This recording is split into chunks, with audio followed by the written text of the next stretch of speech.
Hello everybody, welcome to yet another God of War live stream. I'm here with Adam, aka OSP Yellow. The colors are changing pretty much every week, but I think we're settling on yellow. I don't know. Discord says something different from Twitter, says something different from the comments. It's always a mess, but I'll allow Adam to introduce himself while I get the link up and running on Twitter. So, Adam, say hi. Hi, I am Adam or Yellow or really whatever you want to call me. Adam. Oops, sorry. Go ahead. But I am a master's student in Reykjavik, Iceland, that is specializing in study of the Icelandic sagas and Old Norse myth and reception of myth. So I'm a resident expert for all the ways they change, screw up, or do otherwise interesting things with the mythology in this game. Nice. So yeah, Adam's pretty much going to be our Norse eyes and ears on this as we get going. So stream is posted onto Twitter. I got my links ready. Got pop-out chat here so I can watch everything. Cyan will be joining us later, which is very exciting. Red's busy doing actual work because, oh man, have we had busy weeks this week. Everybody say hello. Kylie Wilkinson says you got a flipping snow day. Oh, lucky you. That is perfect timing. Yep.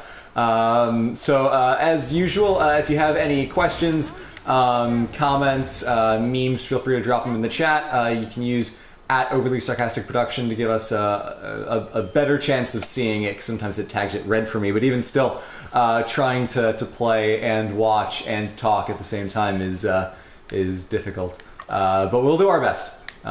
So where are we going? Oh, we're going down that way. Going around town. But yeah, this next section of game, for those of you who haven't played God of War yet, spoilers for Tyr's Temple stuff.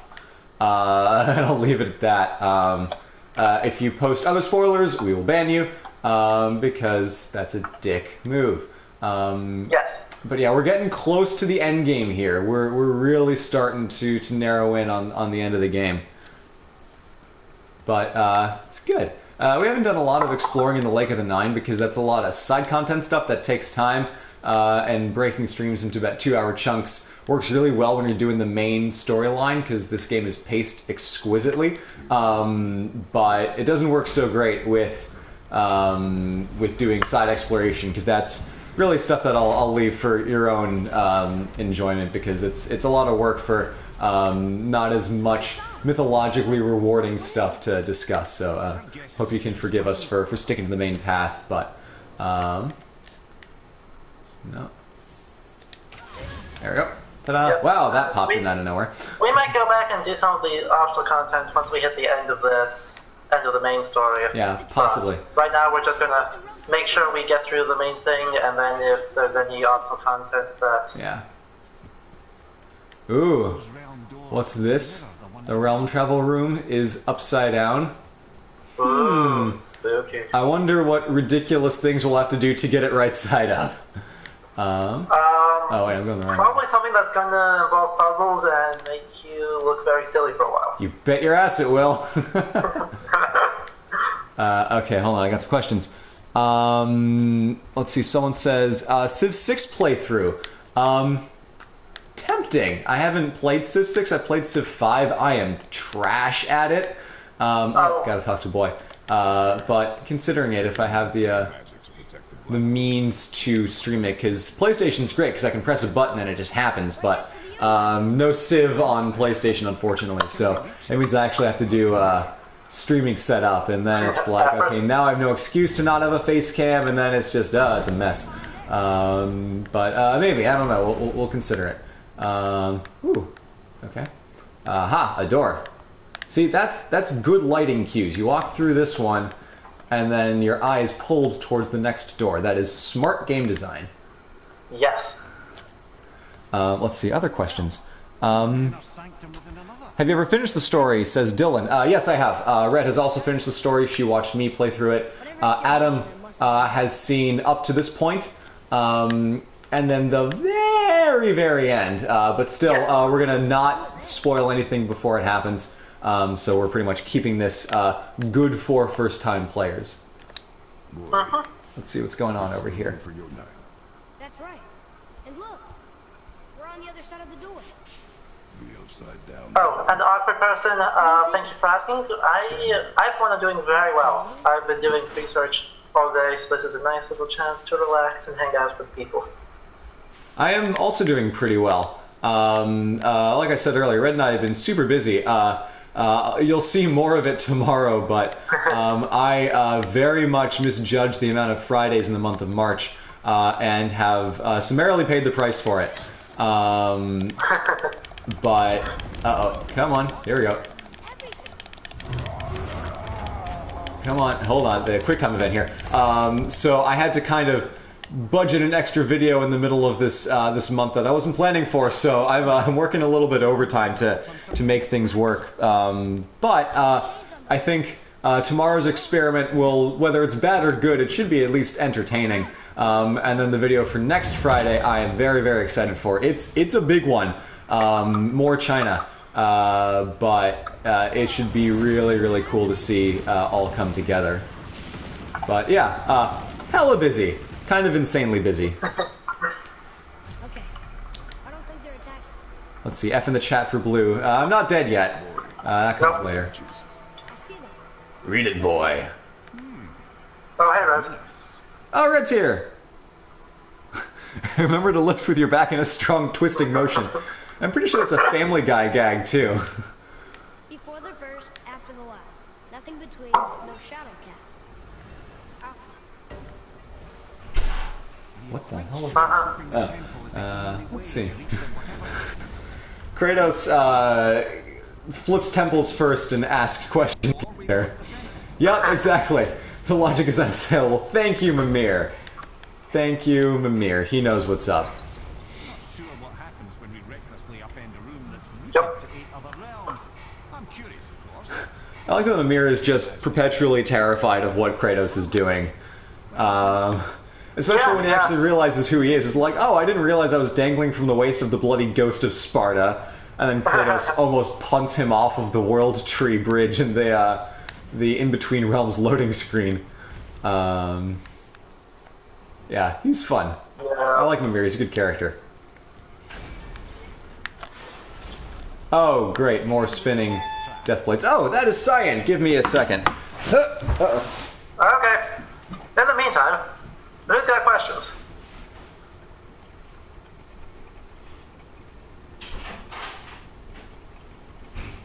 Hi. No worries, I just started like a couple minutes ago.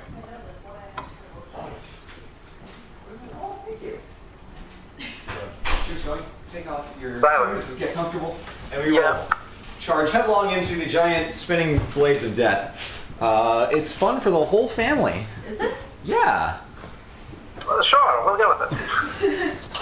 Okay, so let's see. That's a lot of spinning blades, though. Yeah, that's It's a kind very of big family to have fun with. that's a little bit of a ridiculous amount of spinning blades. Do you get to stop them indefinitely, or do you have to... So when I pull the axe out, they will sync up, and then I can wait a minute. Oh no, that's the exact opposite of what I wanted to do. That's a good day, well.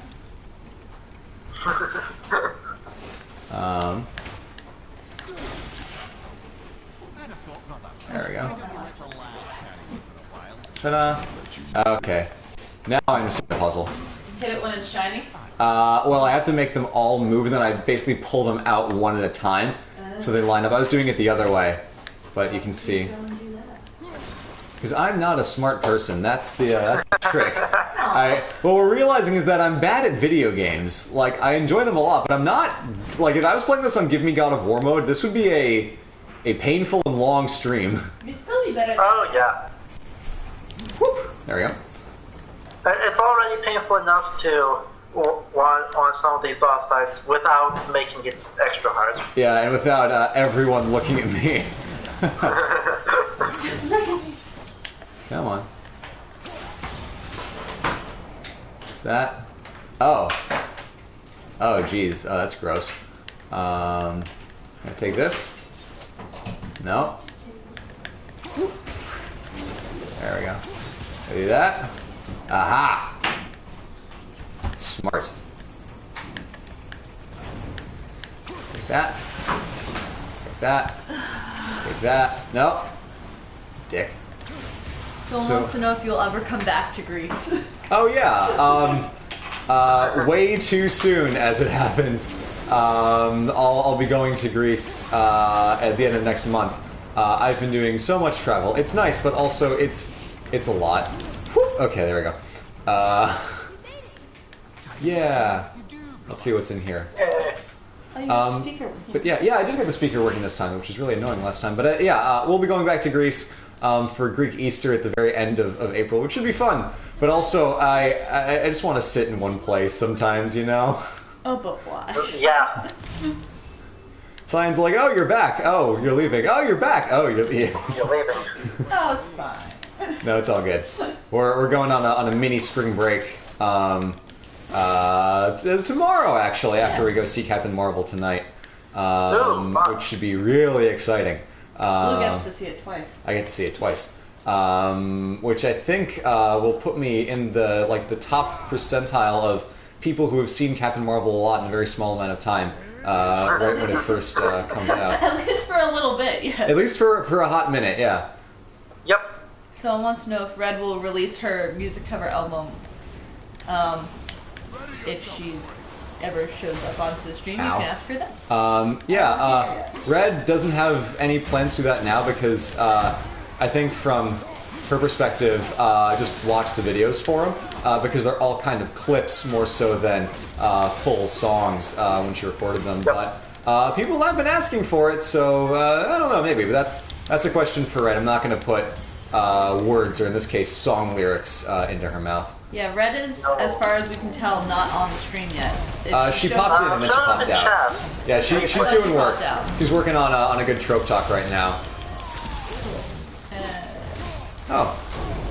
Superior Lancers with, I don't know what that symbol is. Rupees. Indian rupees. Thank you. Thank you for a very generous super chat donation. Blue, will you be in Athens? Maybe. Yeah, for at least part of it, I hope. Because, see if I can make this guy... Oh, I was going to try to make him go through the fire. Because my Greek side of the family lives just outside of Athens, over the hill in a town called Theania. But it's close enough to Athens that I hope to at least be able to go down there and check it out. Maybe I can climb the Acropolis when it's not 1,000,000,000 degrees outside. Wouldn't that be nice?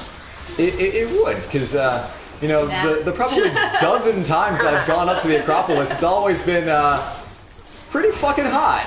That was fun. Yep.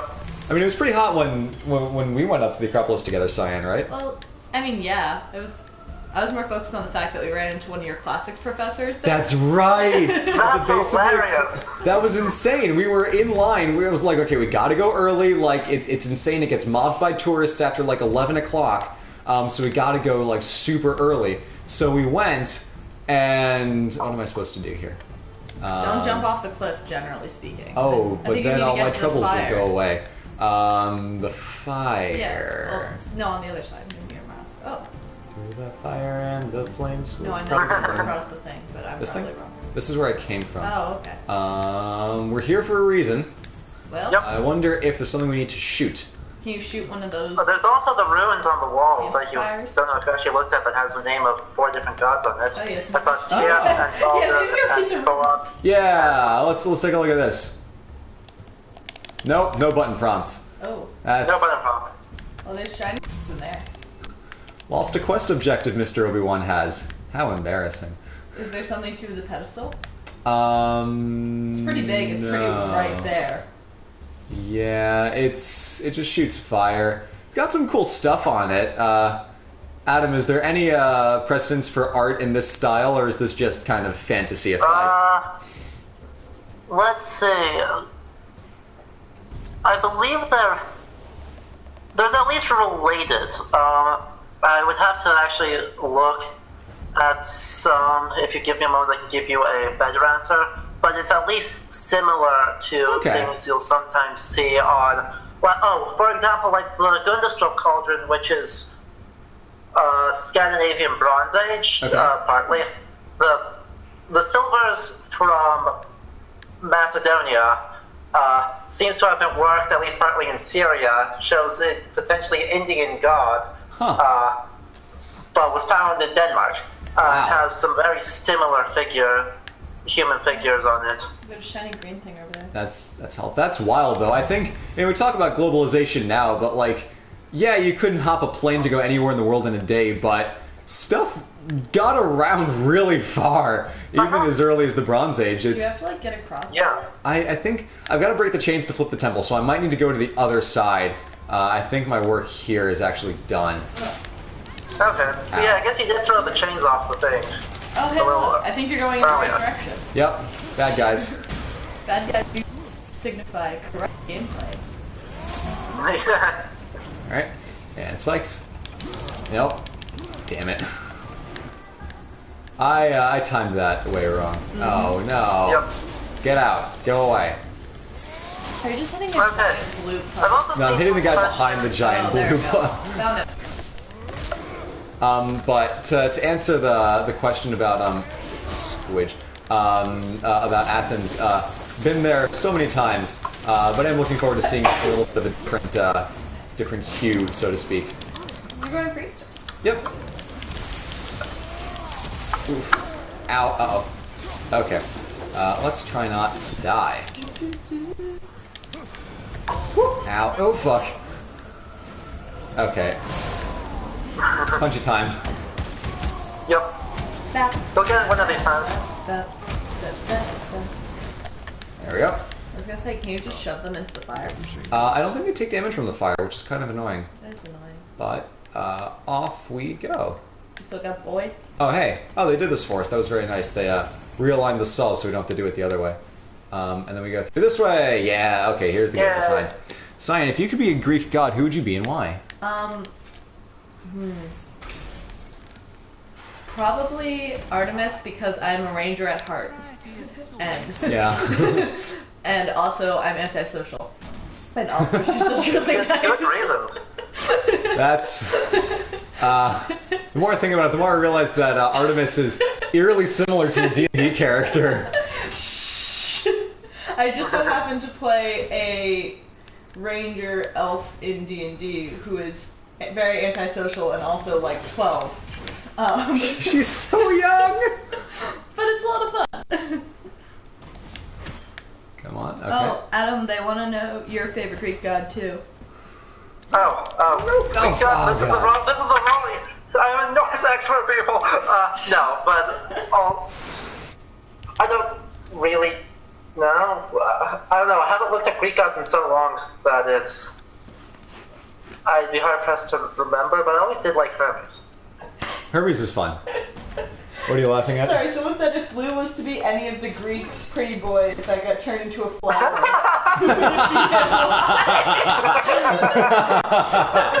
Oh, that is... Thank you, Boris. That is Coin. top tier shit posting. Wow. I don't know Nope. the answer, so as the Greek mythology expert in the room, I feel like Gosh. you need to answer that for This would be a yourself. domain for Red, because honestly, like, Yeah, she puts it out is. so many great videos, and at the end of the day, I'm like, all these people look the same to me. They're all, like, people who get turned into plants and animals. I can't distinguish them. Yeah. Pretty boys. Do you But really that's want such to a like good them all question. up? Yeah, because then I can run through. So I go that way. Ah, it's the other kind. No! Nah, not again! Not again. I'm not. I'm not. I'm really not. And I'm playing on easy mode. I'm playing on total, like, what's the word? Scrub, Club. I was halfway between them. Sclub. That's not a thing. Club. Plum. No. Okay, third time's... I remember having a lot of trouble on this one before, because the timing isn't exactly intuitive, or maybe I'm just dumb. Okay. Quick question, diversion of the actual questions on Norse myth. I notes that Helbindi, Helblindi, one of Odin's Come on, come on, come on! nicknames. Yeah, no! Damn it, damn it, Stop damn running it! into the spikes. I thought I had it. Sorry, Adam, go ahead. Yep. I asked, what's the deal with one of Odin's names, Helblindi, also being the name of one of Loki's brothers? The answer is that we don't know. There's some possible interpretations. It's literally Hellblinder is the literal translation of that, but Loki's brother, Helblindi, basically has no attestations except the Prose Edda, which just gives his name. And the Heitir that for Odin, Helblindi doesn't directly reference any known myths. So we don't know. It just is one of those things. We'll put it alongside the fact that like half of the Scandinavian kings have the same name.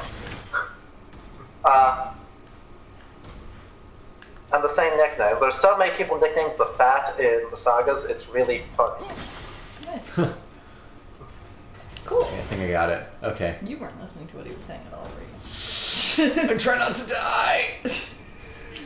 No, not gonna do it, not gonna do it. No, okay, hold on. Come on, come on, come on, come on! God damn it. I was so freeze close! the second block when it's up, then go through the spikes before recalling the axe. It says Shelby Johnson. Oh! Oh! No, I That's am a good advice. dumbass. And someone says you would be fine if you hadn't rolled.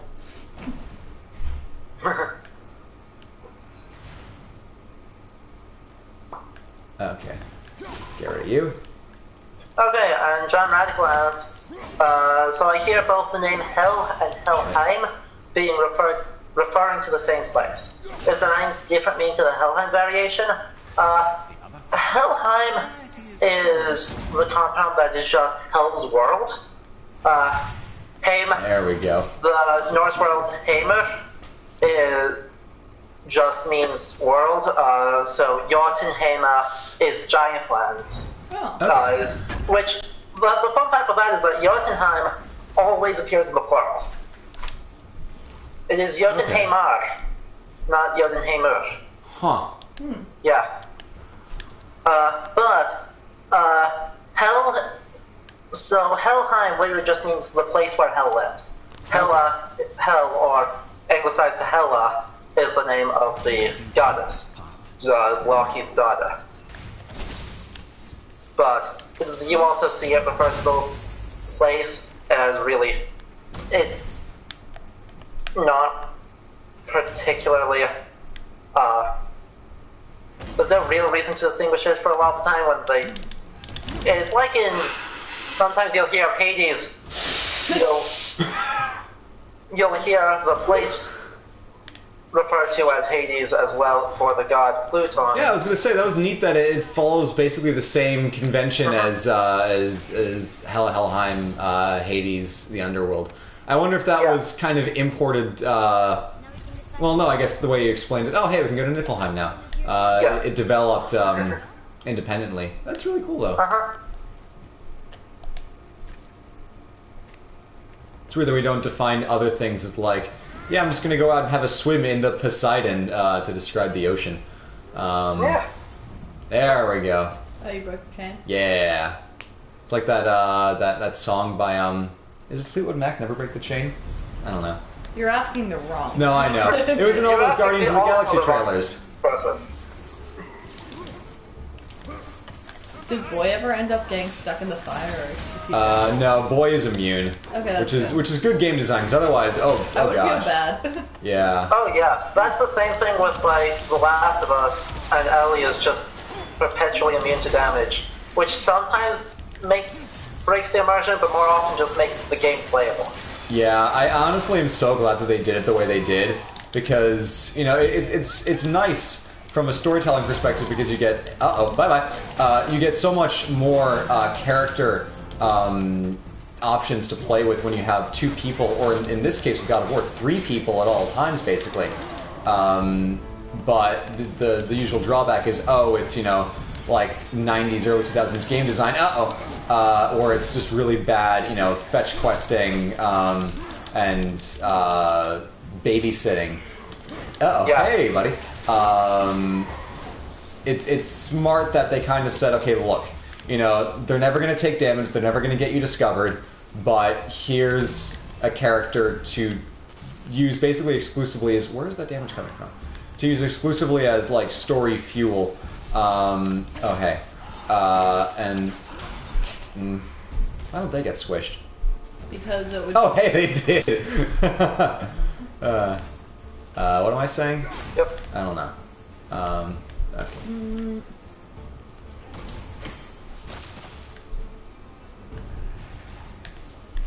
What are some ways you could learn more about history and mythology? I'm guessing you're asking besides watching their videos. I mean, we're obviously the best place to go to on planet Earth. I don't know why you'd need teachers or professionals. No, Or books. the internet. Yeah, no. The only primary source that you need is me. I was there. I've seen it all. No. Other places are obviously primary sources are great. Like reading your Plutarch, reading your Thucydides, reading your Herodotus or Sima Xian for Chinese history and the respective historians when applicable. But I honestly kind of go to this question a lot when I'm in the process of researching a new video. I research the book that I want to read and then read that before I just start kind of going and doing random research into what specifically I'm trying to learn. So there are a lot of really good courses available online, like Great Courses Plus. I mean, we're not sponsored by them anymore, but still a good service if you're interested in that. Tons of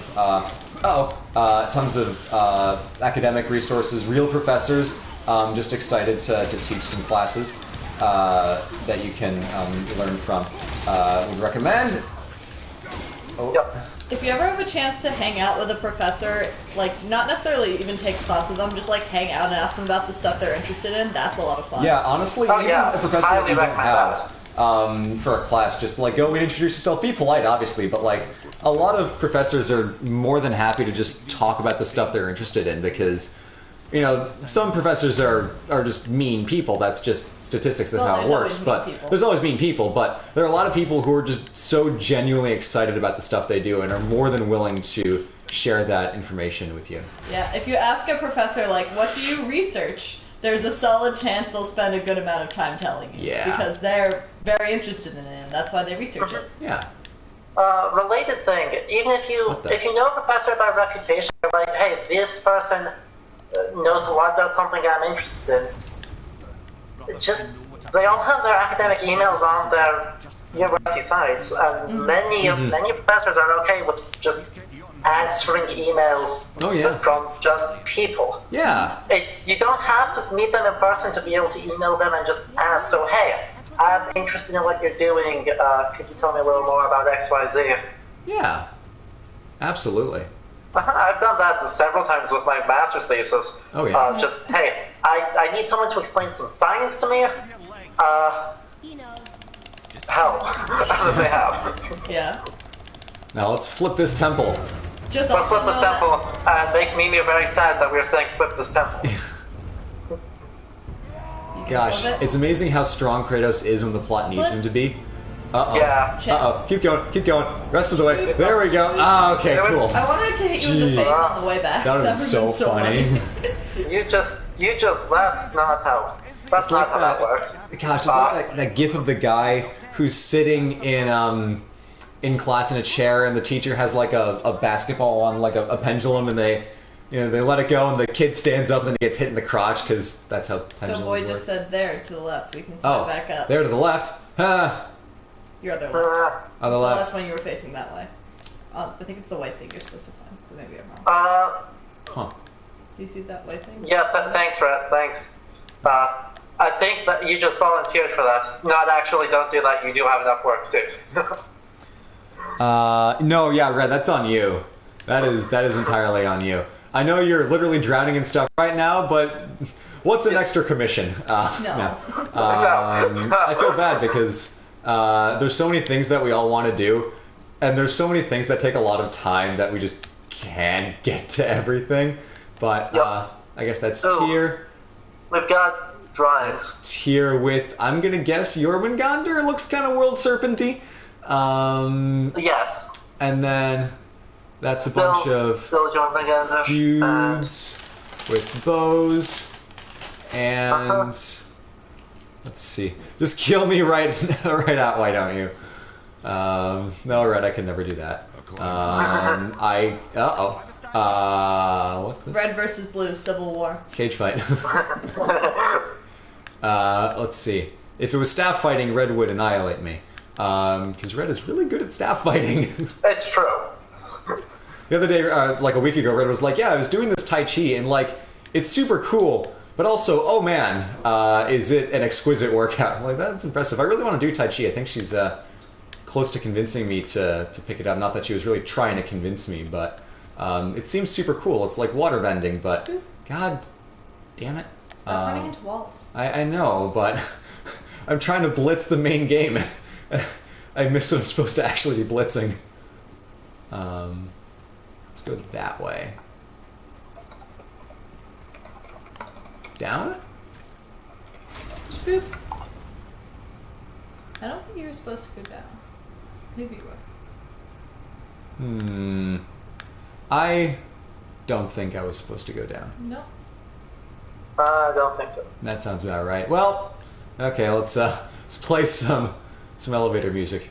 Yay! In the meantime, questions. Mart Huffinger asked earlier, I don't know any stories about the Norse gods being dicks to mortals. Is the Norse pantheon nicer than the Greek and Roman one? No, you just haven't read enough stories. Ooh, war. Okay, let's watch the war first. I also feel like the Norse pantheon has a lot more of the... I mean, this is an uninformed opinion, but a lot more of the gods fighting each other. Like, you got the whole Aesir-Vanir war. Whereas the gods in the Greek mythology are incompetent, but usually on the same side. After the whole Titanomachy dealio. And both of them love taking over mortals. Yes. Let's go back up. This is clearly not the right place. So, yeah, but the guy here, Bergelmir, that's another name for Ymir. Oh. Yeah. No, that's not Mimir. That's someone else. Or is it Mimir? The primordial giant Ymir. Ah, okay. Someone wants to know, Blue, what type of fighting style are you best in? I did Taekwondo the longest. I did it first, and then I picked it up at the end of high school again. So that's probably my my bread and butter, as it were, of... Can I go up here? No. Of martial arts, but I've also done a little What's the bit... gold thing over there? The gold No, over to the thing. left. It's like, oh, it's just plant. Oh, it is plant. It'd be plants. Yeah. I don't God think that's... damn it. I can get up here, but I can't do anything. Is there anything else you can climb on? No, unfortunately. You don't see any wet ledges? Nah. Okay, let's go this way. And that way. No, it's still in here. What? Oh. Aha. Joop. Did that do anything? Someone says go back to the... Oh, wait. I think you have to hit the other way. One more time. There we go. Look, the light's making symbols on the floor. Ta-da! But something's not right.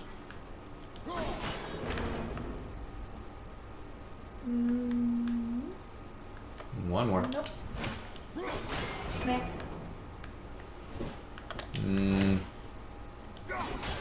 Nope. The 9 round. Ah. He's so unthrilled. Oh, the 9 rounds. He was so excited at the beginning of this game, and now it's just like, oh, okay, 9 realms, we can go wherever we want. And He fine, found out whatever. he was a god, right? Yeah, true. Travis Sanchez says, I'm taking Roman history now, and I'm confused. Why do the Romans have some sick long names? I don't understand their naming conventions. Okay, good question. So I'm going to wind the clock back and talk about, go back between the statues and go, let this read climb up. Thank you. But yes, then continue. So Greek names are a notorious mess because really most people are only identified by first names, which is kind of annoying. I feel that pain so much. Yeah, so it's like Cleisthenes of Sicyon, Cleisthenes of Athens, regular Cleisthenes. They're all 3 different important characters in Athenian history. Some people are just first names, like your Herodotus, your Thucydides, your Plato. Some people are blank of blank, like Pericles is just Pericles. Go back and go left? The things, aha! They're open now. Perfect. Some people just have, one-word names. So Greek names are simple, but uninformative. Is that a word, uninformative? Yeah. Okay. Sorry, sometimes you just forget how words work. This is worse. No? You can compare Slightly it. better. There's a compare button. Yeah. It's. I get 2 more points from. Let's just do this. But Roman names are usually they come in 3s, unless you're the Roman emperor, in which case it's just all over the place.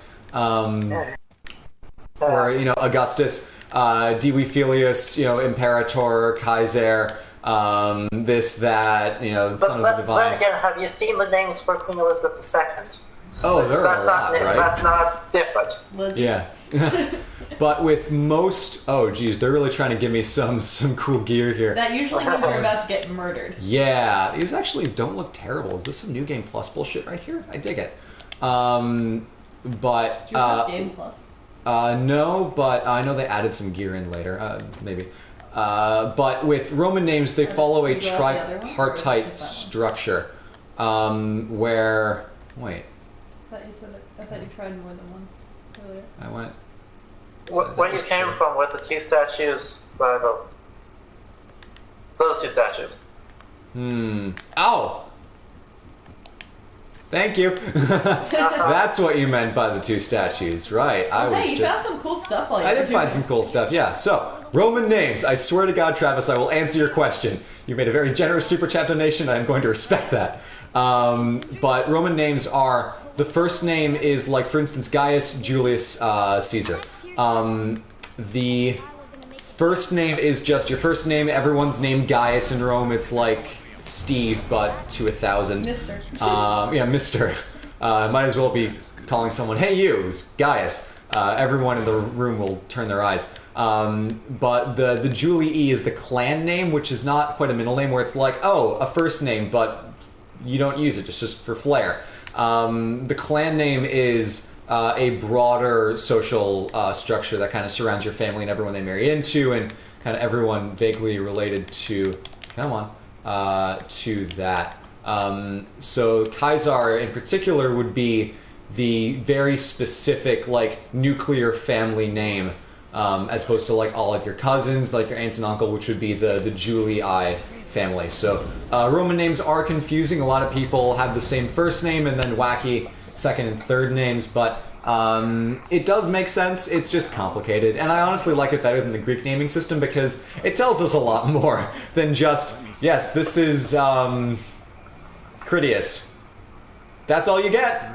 That's all you get. Yes, Scooby Doofus. That's a good name. That is a good name. Scooby Doofus says, hey Red, I wanted to say thanks for your video about Endymion. It is what introduced me to the terms asexual and demiromantic, starting a path that answered so many questions for me. I used to think I was just broken. I can't speak for Red, because Red's probably hopping in and out, but on behalf of OSP broadly, you're very welcome. We try to make OSP as much of a welcoming and inclusive space as we can, and sometimes that means talking about complex issues.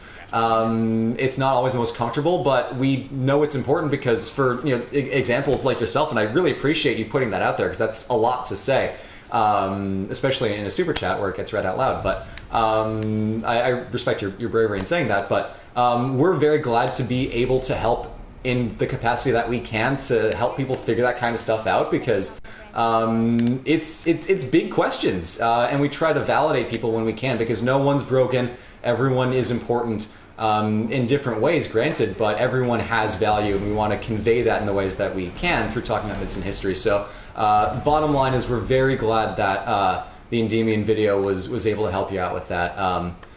It's always one of our kind of side goals is trying to present as many characters as possible. More of a Red thing than a me thing, because I do bigger picture history. Red's back, hey. Where am I going? Realm Between Realms. Ooh, this is going to be a mess. So I assume that the kids on it. But, Between Realms. yeah. Sounds made up, but okay. But it's not a realm, it's between realms. Yeah. But bottom line is, thank you for saying that, and for anyone else who is feeling a gender identity in between gender identities, there's validation for you, and yeah. Step beyond. What are y'all's feelings on the Transformer franchise and the various series within? Their favorite Transformers animated. Thank you, Sam Dermody. I watched the Transformers movies, unfortunately. I liked the first one and the rest were all terrible. But... I would dispute that because I think the first one's also not very good. I haven't seen a lot of the Transformers stuff. Red loves the new Transformers one from... Yeah, Transformers Prime. I was going to say that's what it was, but every once in a while she texts me like, yo, this Transformers thing.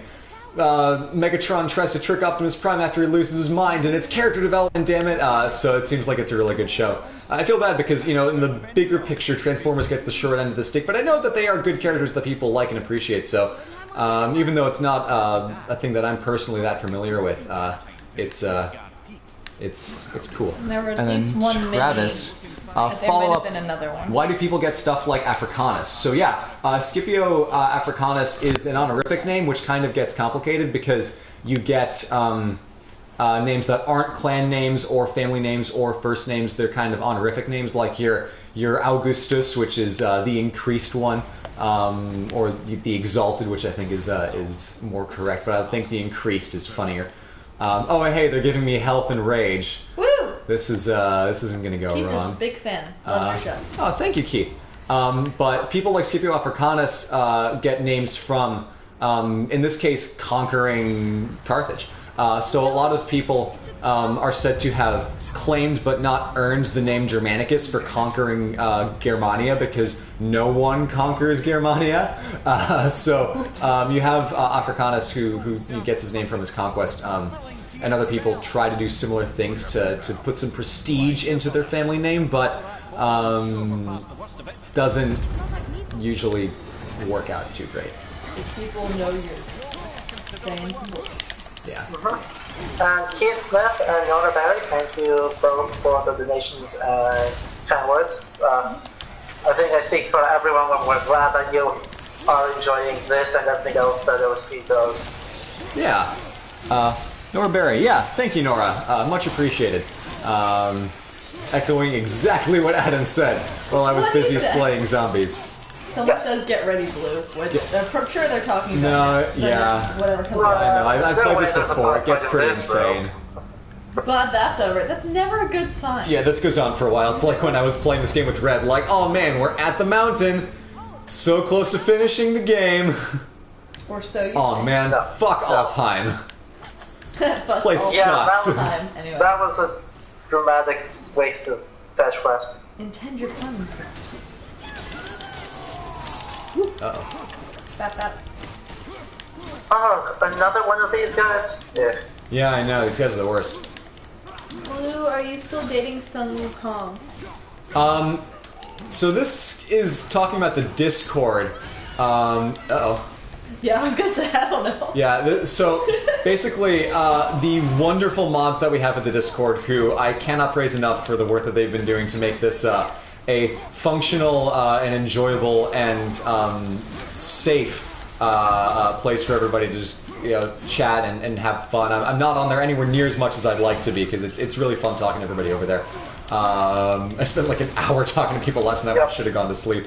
Yeah, I know. We have, you went to bed like 2 hours before I woke up. Yeah. Ew. That's that's me. Uh-oh, that's not what I wanted to do. But we have the Hunger Games, where we put in, I don't know how it works, it's like a website where you make like avatars and characters, and then it just kind of randomly generates a Hunger Games scenario. One time I was basically besties with Sun Wukong. I think we cuddled for warmth. And then one time I was teaming up with Cleopatra, historical best girl. She's the best. Try to parry that. And then I think I killed her. Which, yeah, that was bad. I did not anticipate that. She just can't seem to catch a break. I did murder Red. I feel bad about that one too. But the Hunger Games is so much fun watching it play out. One time, I think that's the one that I won, because it turned into a me versus Poppy fight at the end. That bastard. No decorum in the house of Gaius Pompeius Maximus. Again, everyone is named Gaius in Rome. Historical. That's a fact. Uh-oh. Oh, you get another one. Another what? Oh, then you stabbed me. Yeah, that happened.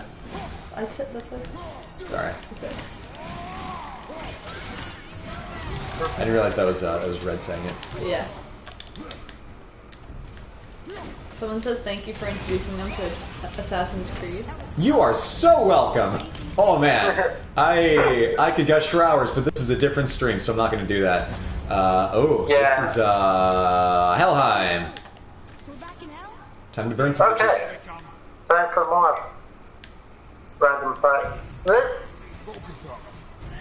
I am confused about what's going on with this, because I assumed the Realms Between Realms was the Ginnungagap, because what else would it be?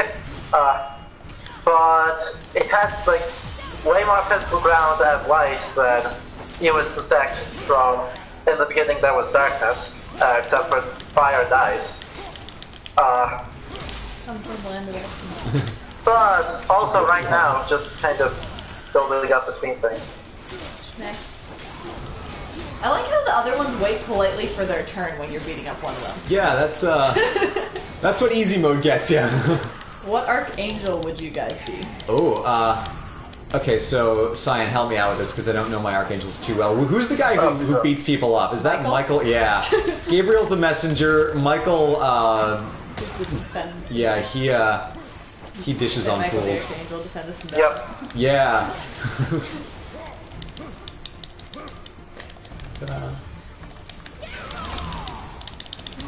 Blood for the blood gods, skulls for the skull crowns from Bebubs and 7. Surely that's enough of that. Yes, indeed. Let's real quick. Let's overpower myself some more. Let's buy some skills. Blades? No, I don't have enough thing for blades. Yep. Darn. In the meantime, we've got some questions for me that I've got it buried already. This Firstly, is shouts to Muspelheim. Trevor for dropping in Old Norse. However, shots come in Iceopania. Then is Kratos come, the killer of gods. But then also, Travis Sanchez has another question, I believe. Where was it? There it is. About slavery, which is going to be Oh, fun. about slavery in the Norse world. In the Bronze Age, in Scandinavia, there were basically 3 exports: lumber, amber, and slaves. That's all they had to get silver in from Macedonia for making cool things like the Gundestrup cauldron. So it's kind of has been in most civilizations. That owning people that you beat and who belong to not your group, being able to do with them as you please, sticks around for a long time. It gets banned in the No. 12th Okay, century, sorry. give or take. You're about to be dead. Yep. Yeah. Yeah. Basically, once Christian influence gets strong enough, the practice of owning slaves more or less goes away and gets replaced with indentured servitude in the Norse world. Okay. But certainly in the saga period, in the 8th, 9th, 10th century, they owned slaves, and usually it was captured Irish people, sometimes captured English people. Okay. And if you killed a slave, it was equivalent to, you had to pay compensation equal to, I believe it was, I can't remember if it's 3 or 10 marks of silver, or you go into exile for 3 years. Seems a lot. Yeah. Ooh. The Apathetic locals only harvest. have 3 punishments available. You pay some silver, you leave Iceland for 3 years, or you leave Iceland permanently. That seems fair. It's a sliding scale. Real quick, we've got Apathetic Harvest says, what pantheon, fictional or real, would you guys like to see Kratos go up against? Keterum, Autumn, Kenseo, Carthaginian, MSA, Delendam. That would be, furthermore, I believe that Carthage must be destroyed. Which is how Best Girl Cato the Elder ended all of his speeches in the Roman Senate. Best girl. I'll call for that. Cleopatra is overall best girl, but Cato is in the Roman Senate best girl. I don't even know where that name comes from. Anyway, but yeah, what pantheon, fictional or real? I would love to see Kratos go toe-to-toe with the Mayans because they are so metal. Oh man, they are extreme. Kratos would be hitting them with an axe. They'd be like, "We do this on our days off." Yeah. That's the problem. Like, you can't turn the gourd up far enough for that. Yeah.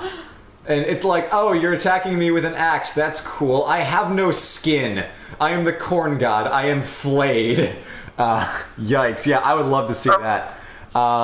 Let's see. The Bosun 7 says, alcohol for the alcohol gods, drinks for the drink throne. I'm telling you to make this and drunk play, though. Oh, gosh. Nope. I think that is probably not the best idea. I still have school today. Yeah, Cyan's got class.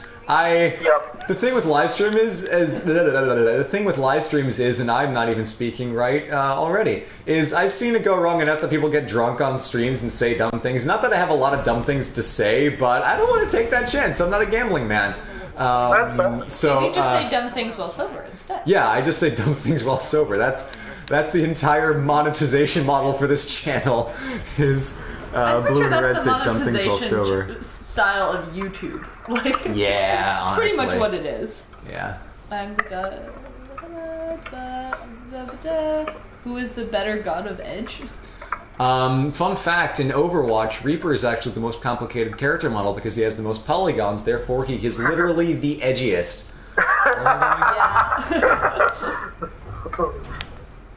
Oh, and Trevor corrected me. Greater outlawry is not permanent. It's for 20 years or until you die. But the point off of that is according to the sagas, which are untrustworthy, the longest surviving outlaw was Grettir Ausbunderson. He lived for 19 years before he got killed. Wow. So, yeah, died in 1030, was theoretically related to the King of Norway. Huh. Uh-huh.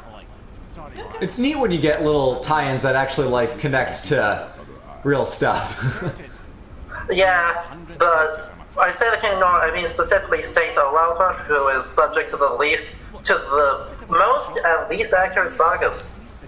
Wow, that's Of the historical ones. The sagas of Icelanders, the family sagas, are pretty much all made up, but the King sagas are more historical, except Olavur Saga Helgi is hagiography, not actual history. Yeah.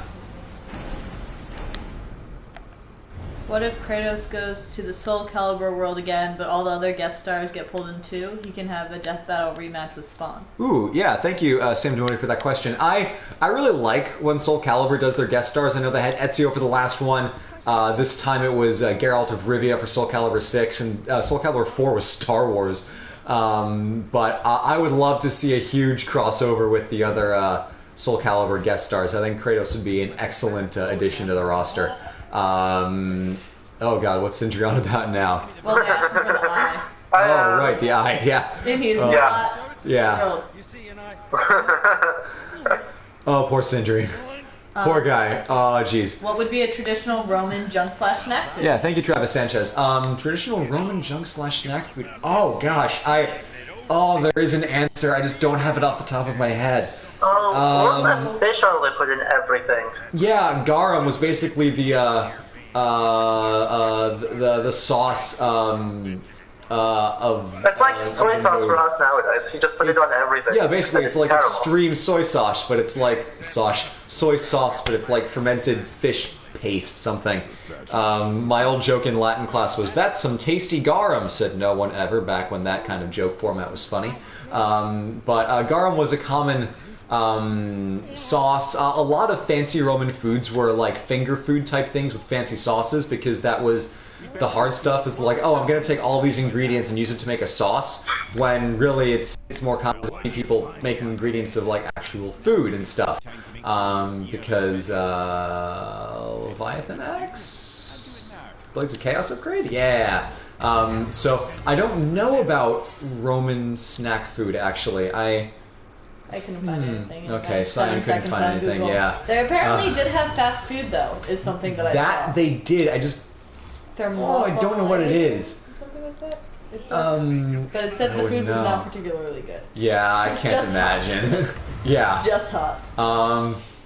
I know meats, breads. Mine, apparently. Yeah, Red and my friend from high school made Pompeian bread one time for Latin class. That Was it good? It was pretty good, yeah. I was actually surprised that the old recipe worked out so well. Well, I mean, it didn't, like, stop working. No, I mean, but, like, we've come a long way since everyone was starving, eating stale bread in the Middle Ages. And granted, when you make it fresh, it's not stale. It wasn't actually authentic Roman bread.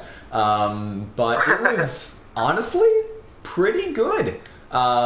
So, I don't know if I could point to a traditional Roman snack food. And I'm very sorry that I can't. That's the... I would assume that it's mostly fruit. Like... nuts. I think they're probably the ones were importing a big on ridiculous amount of nuts and date and those. Well, probably something quite related to baklava now, almost certainly. I would assume that still exists because it's honey and nuts and fruits and bread. Yeah, I think the thin kind of puff pastry type thing might have been tricky. But certainly some kind of like, honey, nuts, and fruit. Maybe olives, just to kind of munch on, I don't know. Yeah, this says bread, olives, cheese, fried figs, nuts. Yeah, mostly small things, figs and stuff, fruits, bread, nuts. Yeah, that sounds about right. Sorry, kind of a scattershot answer to your question. He thinks it might still be in his stomach. Someone says maybe nuts with olive oil. Ooh, that could be Midgard's is still such a cool design. Sorry, Adam, what did you say? Well, Midgard's is such a cool design. He's no wild about it either. I like how he just carries the head around like that. Like, can't you just... Casually. Yeah, like, when he keeps on his belt, that's one thing, but every so often he's just like, let me just look you in the eye. Yeah. Eye specifically, because there's only one. Yeah, I also thought it was really funny when they were at the top of the mountain. Mimira's like, boss, behind you, because he's looking in the other direction. Oh, Kratos versus Chuck Norris. Probably Says Chuck Norris. Keith Smith.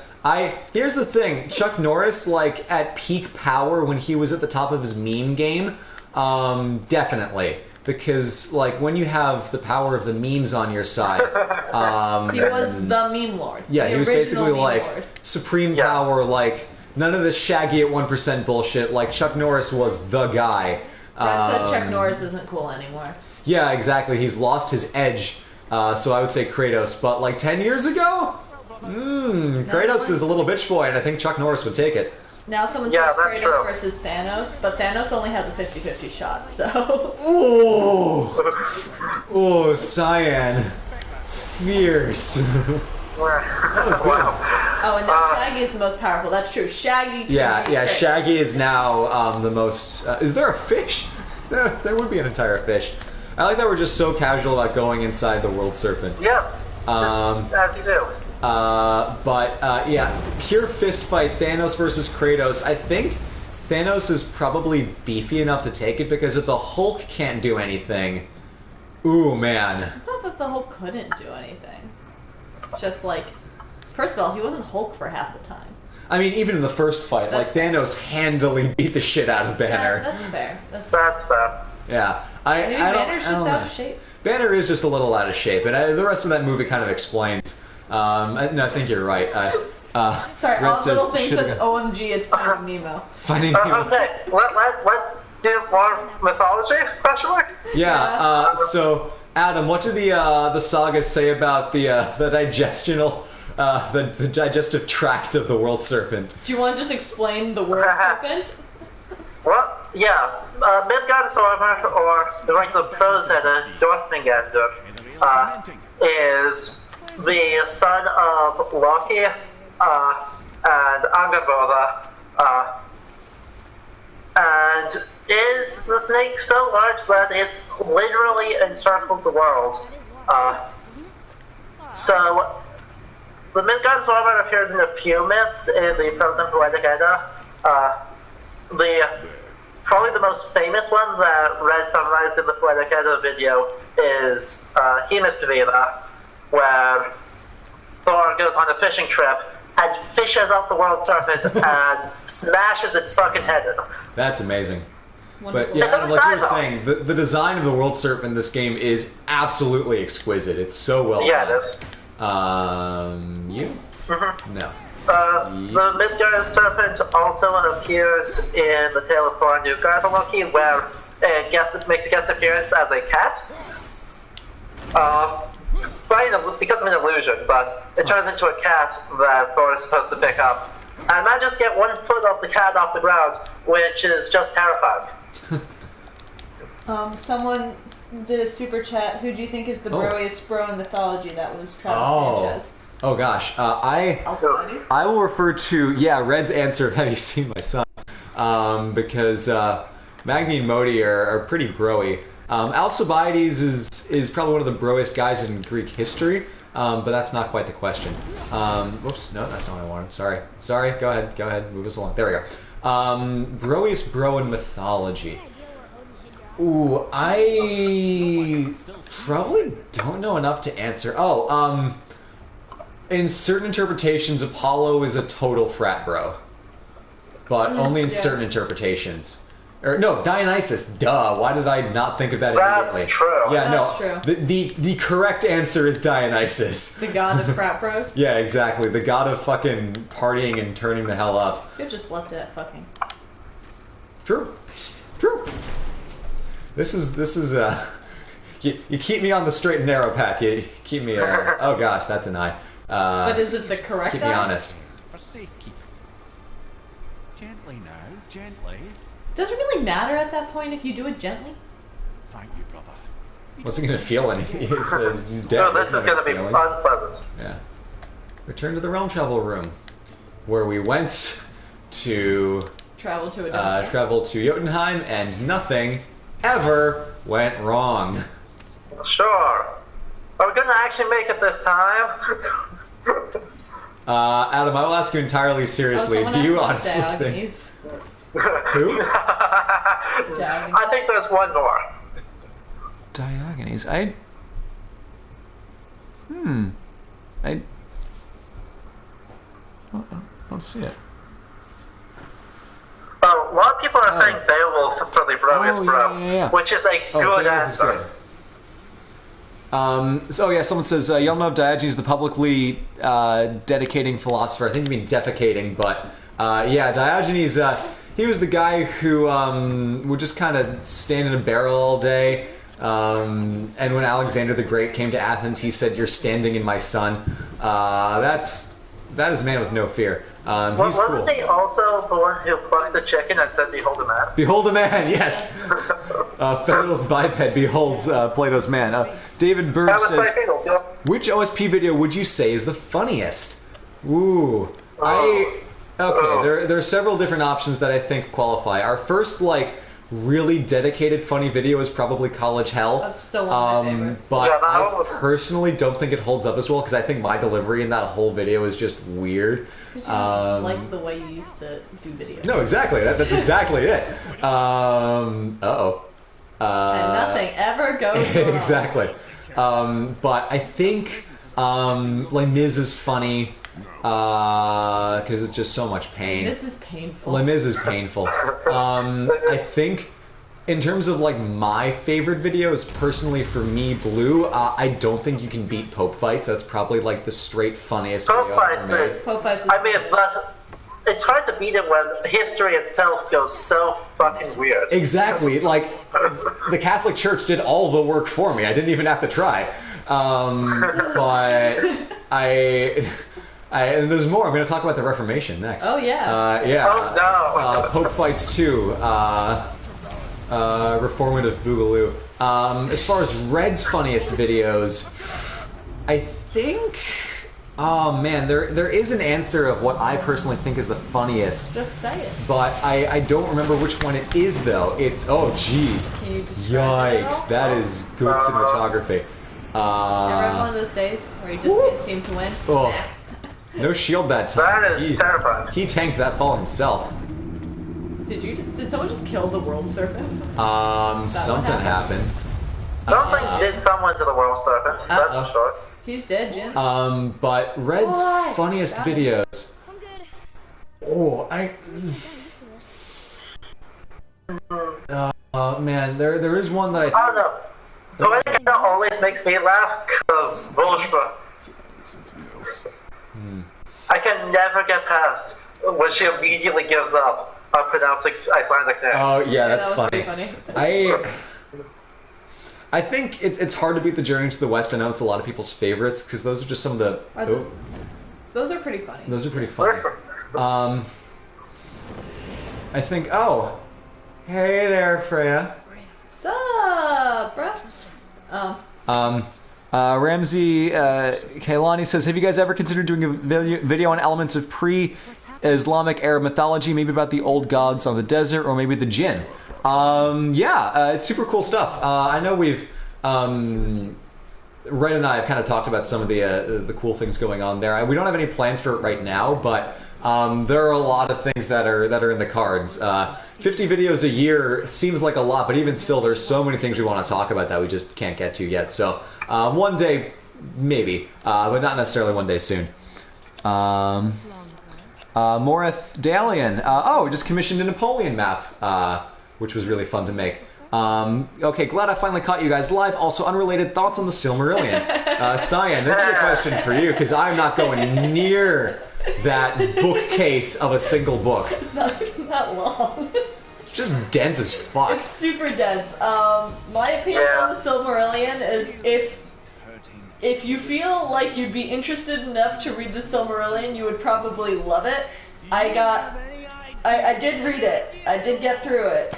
It's a lot. It's a lot. It can be really interesting though. Like as you like kind of dive deeper into like all the stories and the world building. But like, yeah, it's a lot. It is not like The Hobbit is like baby Tolkien, and then the Silmarillion is like PhD Tolkien. Yeah, exactly. So you gotta be into I it. freaking love the Silmarillion so much. And I see a bunch of comments. Oh no, it's Tattoo Man. Yeah, there's a bunch of plot going on right now. Whatever. If you're interested, you can just pay attention. But we're talking about other stuff.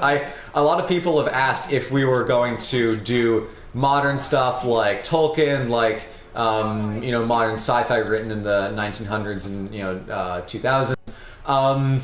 Pretty firm, unambiguous no on that, because for a lot of those stories that like you wouldn't get assigned Lord of the Rings in school. No teacher with a moral compass will assign you the Silmarillion for class. So since it's already like, if you're into Tolkien, you're going to read it anyway, and if you're not, you're probably not going to watch it. We try not to dive into those things because it's also more of a kind of pop culture stuff, which we leave to channels like Wisecrack and whatnot. So, Someone said you might be able to audiobook the Silmarillion. You could try. I don't know if that will help. Let's see. Henry Gutierrez says, who has better immortality between OG Baldur and Sun Wukong? Well, Baldur can't die, but Sun Wukong canonically has quintuple immortality. I love that camera movement right there, where Kratos stops Baldur and the camera just kind of jostles. That's good game design. Again, lots of plot shit going on here, but Uh-oh. See, now you have to fight Tattoo Man so he doesn't kill Freya. Yeah. It's the whole thing. I see a super chat question, but do you guys plan on playing the Unavowed, a point-and-click game that feels like Dresden Files? Red, how much of Irish Celtic mythology do you know? I don't know if Red's still in the chat. I haven't seen her in a bit. No, I think she popped out. Yeah.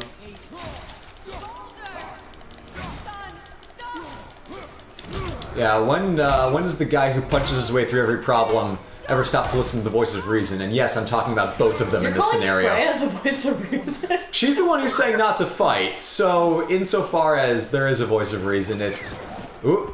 No one in this room. Yeah. Do you guys plan on playing the Unavowed? Similar to what I said earlier, point-and-click games notwithstanding, PC games are probably going to be tougher for me just because I don't really have the infrastructure for... Oh! Jeez! You punched the kiddo!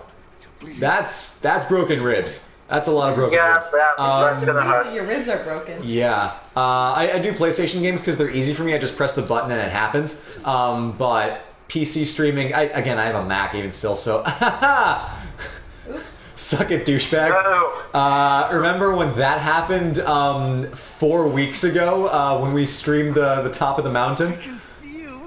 So, Adam, talk about what's going on with this mistletoe arrow. Oh, you missed this. Hey. Oh. So, yeah, as it turns out,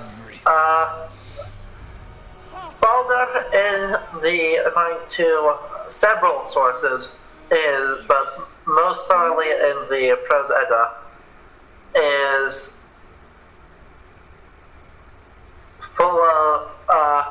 is not immune to mistletoe because Frigg in the Poetic or the Prose Edda decided it was too young and therefore unimportant to actually swear an oath to not hurt Baldur. And so Loki, being Loki, got made an arrow out of mistletoe and got Baldur's blind brother to go throw it at Baldur because what the gods were doing was throwing everything they could at Baldur, watching it bounce off because they're all dumb. It killed Baldur, killed him dead, and then they executed Baldur's blind brother, and I believe it's Hertha. Is the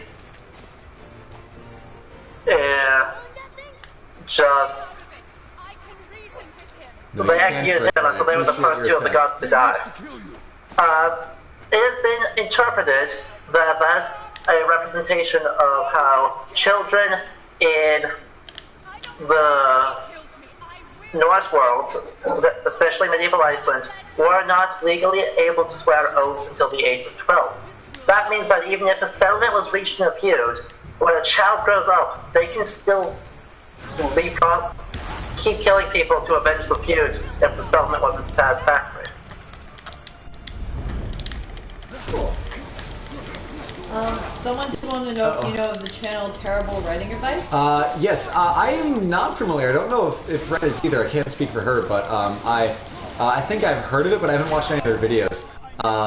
Red, I think that's more of a question for yourself than me. Okay. Let's take this seriously. Yep. Because Baldur will fuck your shit up even though we're uneasy. Yep. Someone wants to know if there's a connection to Baldur being leased to mistletoe and the tradition of kissing the mistletoe? I can't imagine there's anything going on. There is not.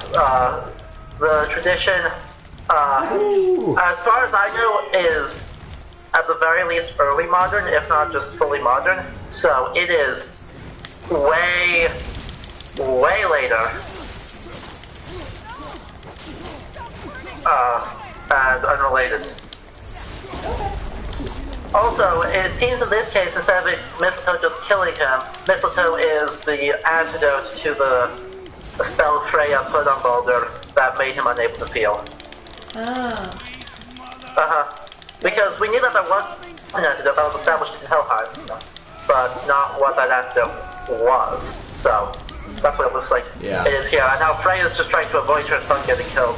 And this thing that's definitely gonna kill her son. Yeah, and there was the whole thing about Odin putting a curse on the mirror, so when he says, like, oh yeah, Baldur is invulnerable to all threats, physical or magical, he keeps saying that because he has basically been reprogrammed by Odin to not tell anyone of how to kill Baldur. Yeah. Travis Sanchez asked an interesting question. Was there any meetings between Greeks and Norsemen, since it feels like Loki and Prometheus share similar punishments with the whole change to a rock thing? The reason for that is that the change of the rock thing comes from the prose epic, which is written in the 13th century by a highly educated Iceland. So it is entirely possible, though hardly guaranteed, that there is actually intentional borrowing there into the Norse corpus to tell us more about Loki by getting a similar punishment, even though Loki has very little in common with Prometheus apart from the whole getting changed of a rock thing. Yeah, I'm not sure. I mean, granted, your answer's gonna be better than mine, but come on, shoot it. I think there we go. It's because it would have been basically you're right. The Christian reception of Norse myths co-temporal with the Christian reception of Greek myths, i.e. the Byzantines. So I can imagine that, in my opinion, I think you're right, they're probably independent. There's a lot of stuff from a lot of mythologies that just kind of happens to look and act similar because character archetypes, usually play out similarly in ways that just there are certain storytelling elements that fit, certain storytelling elements that don't, and some things that just kind of recur because they're. Trevor did remind me though that there is another case or further evidence of it being an intentional link comes from the fact that another contact point is that according to Englinga Saga, I've mentioned this on previous ones, which Snorri Sturluson also wrote, the Aesir were refugees from Troy. Oh, that's right, we talked about this. That's crazy. Interesting. Which is very much a lot of euhemerization into the Greek myth was acceptable in medieval Christianity, whereas the Norse gods were rather not acceptable. Jesus, you were fucking Baldur up. Holy shit. Yeah. Freya's really trying to stop this fight. Yeah. Because amazingly, now that Baldur can actually get hurt, he's pretty... Yeah. He's a bit more of a chump. Yeah. Oh, David Bird says, who from Greek mythology would you ship yourself with? Gods, heroes, side characters, whoever. Gosh, I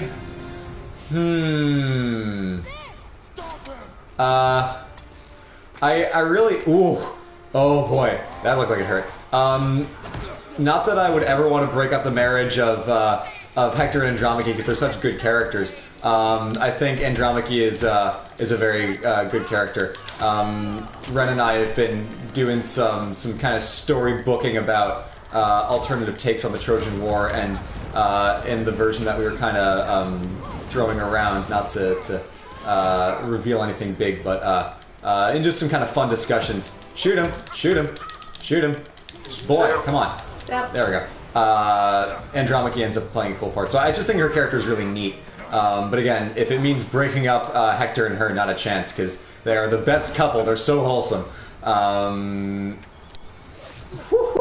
Gosh. Someone said Baldur's got nice powers, but he's the god of light. Adam, got any insight into that? Yeah, so Baldur is basically your god of light, song, sometimes most good things. So the fact that they're making it ice here, I think, is just leaning into the associations of Norse myth a lot harder. In that, in the creation, you've got fire and ice, and he does both of those things here. So I think it's just leaning into the fantasy and the main associations instead of necessarily caring about the specific mythological references, because nothing about this says they particularly care about staying true to mythological references. Yeah, and also just from a gameplay perspective, it's the whole thing of like, oh, Baldur's switching between ice and fire, so you have to use your different elements. Yeah. That's just strict gameplay. A nice bit of blue narrative. I mean, you've got your ice weapon and your fire weapon for your to your primordial worlds are elements ice and fire. The Christian hell is a place of ice and fire. There's a lot of relation between that specific dichotomy that makes it a really compelling one for gameplay purposes. The fact that it is unrelated to Baldur's actual associations in the Edders is really unimportant.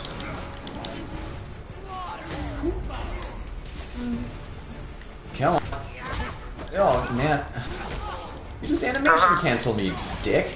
There we go. Oh, someone called you their favorite history teacher. Oh, thank you.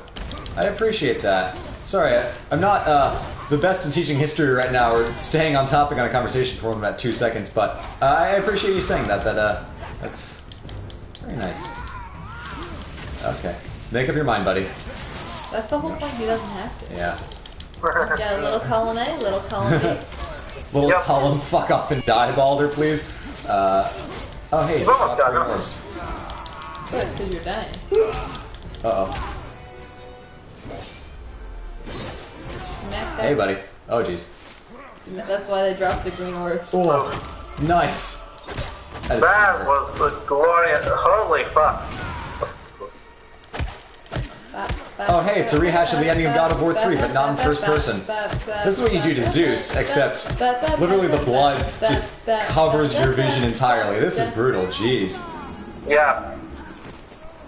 Oh, Also, the music song worked out really well. It's enough. Just the It's complete, enough. like, Already, stop. brutal act of violence, Blue explaining something, Cyan just beatboxing a nice I little like tune. to move. And Freya like to punch shouted it. freeze Punch it. right before the giant did Yo! Oh. Grab the kid. Heyo. Taking a Jormungandr at this giant-ass fight. Heyo. Now everyone's right back where we started. It's a metaphor for the cycle of violence. It's the Sure. cycle of Also, Freya's not doing a whole lot better. Hey, wait, when do you wash all the blood off? The When smell. they reset his character model. Well, at the beginning of the game, you remember when he actually did like de-bloody himself just by flexing. That's a That's god true. power I'm not familiar with. Will not touch her. I don't need your protection. Yeah, you do. Kind of do, but go ahead. You're kinda Keep saying that. squishy. And it kills us all. Thank you, Red. And it kills us all. Very. Oh, Red right, is I'm not sing talking about Disney Kratos, after they I'm die. talking about Baldur, who we spent, like, buried an axe into several times. In the first place, but, Oh, yeah. I was gonna say. There's Fair play. no injuries. No structural damage. That's a Critical Role reference that I do not Why understand. does Freya lying there? Like, she can totally get up. She's not hurt. She's just been standing there, and then she fell the same distance the rest of them did. Interfering in my life. Nidus, I'm assuming Thor is off in the east punching trolls, because that's what he's always doing when they need him. Sorry, what'd you say, Adam? I've made Well, Nidus asked where the hell is Thor when you need him, Oh, and I assume he's somewhere off to the east punching trolls, because that's what he always does. possibly. something new. Fluffernutter. Gosh, there's so many Critical Role references I don't get. I'm so excited that they're doing this whole like animation thing. I'm so glad it's going well for them. I absolutely do not have the patience to watch the whole thing, but oh man, am I totally No, hyped for the neither do I. animations? Like something fierce. Also, a fluffernutter is just one of the best kinds of sandwiches. True. I think it's Laura Bailey's character invents the Fluffernutter sandwich. I don't know. I really don't In know. our D&D campaign, we invented mojitos. So Yes, it's an elf thing. And Febreze. And we went to Febreze. that's Febreze. true. It's a very specific kind of cocktail that basically, like, I think You you made take it like flowers- a purify, No, like we water took thing. flowers and the strongest moonshine you had. That's And right. mixed them together. Oh gosh. No structural damage. Red says, I've been listening to the podcast when I go to the gym. I'm 3 whole episodes in. Okay, Red, I will check back with you in 4 years. It's so long. Someone says they're going to use your video for a history paper they write about Roman history. I would also recommend primary sources. Yeah, I would Yeah. recommend, oh geez. Oh, this is not This not is fun. exactly what This you is gonna expected hurt. to happen. Yeah, this is Yeah, this is wacky. Give it 3 seconds. Kratos is like, mind if I cut in? Now they're both dead. Why do you even care? You could have walked away. Okay. Yeah, so could have you. And here. Must be better than this. Snap. Snap that. This is so sad. Alexa Blood Husband. Thank you, Henry. That's funny. Baldur, eat a Snickers. You're not human, you're hungry. Gosh. Axe in chest, just a scratch, broken bone, instant death. I think the whole idea is that, like, yeah, breaking your neck versus, like, just normal flesh damage. The axe is merely a flesh wound. This is internal. He chose Yep. this. No, we chose this. This was an us decision. We inserted ourselves into other people's business. Yeah. And now Freya's just gonna kill you. Yep, there we go. See, now you just need to kill Freya. Your cold body Oh, from no. every corner Yep. of every realm, and feed your soul to the vilest filth in hell. That is my promise. He saved your life. He robbed me of everything. Now Yeah, Freya was because gonna- what if this suggests that you would ever beat Kratos in a fight, Freya? Yeah, and Freya's already portrayed as basically an outcast, so she really doesn't have the means to fuck with us. Yeah. Like, I definitely love where they're setting this up for sequels, but like, You will never change. To be fair, he tried to murder you. Know me. Uh-huh. actually, I'm honestly with Kratos here, because the whole thing is like fathers killing their sons is the whole through line of God of War. With the first game, the second game, the third game, and this game is like, oh, Kratos killed Zeus. Is he worried that Atreus is going to kill him? And that's the whole like mid-game, like third act crisis. That it makes sense that he would willingly insert himself into a terrible scenario to stop other people from making his mistakes, because he will totally project his will onto other people. That's the only thing he does. But he is doing it from a place of heightened self-knowledge. So, even though he's still a murderous madman, I really like what they're doing with this character. It's a very responsible handling of what is otherwise a completely, like, remorseless... You're like, actually just getting that right now. yeah. that what Like it a is to be completely a god? unsympathetic character. Is that how it always is? Yeah, dude! I know. This Oh is yeah, that's... I kind of put the cart before Hector's body. Or put the Hector's body before the chariot. Yeah. Red, you will never change. No, really, check out my first 3 games. I mellowed out. You must be better. Uh-huh. Freya's like, don't mind me, just picking up my dead son. Douchebags. Oh boy, she's having a rough day. I feel sorry for Freya. Yeah. Yep.